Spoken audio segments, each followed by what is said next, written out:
A prečo idem do Teska? Tam sa nachádza jedno azijské bistro Panda, ktorá svojho času bola v Bratislave ako jedna z prvých na Miletičovej na trhovisku, nie priamo, ale na zastávke. A mali tam jedno z najlepších kung pao a ostrokyslej polievky v meste. Takže uvidíme, že či tam robia tí istí a či majú tú istú kvalitu najlepšiu. A oni boli tuto niekedy.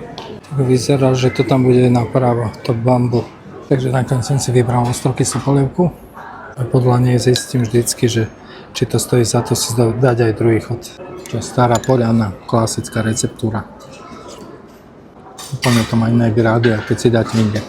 Je tam všetko, čo má byť. Tam kurácie mäsko, tofu, vajíčko, proste všetko tak, jak má. Troška mohla by byť hustejšia, možno teplejšia. A napríklad tofu nemusím, ale toto je perfektné. Je tak dobre chuťovo vyvážená, ostrokyslá a jemne palivá, že super.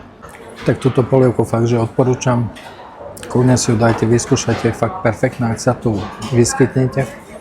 Kung pao si teraz nebudem dávať, dosť ma zasytila tá polievka, možno niekedy na budúce, keď sa to ukážem.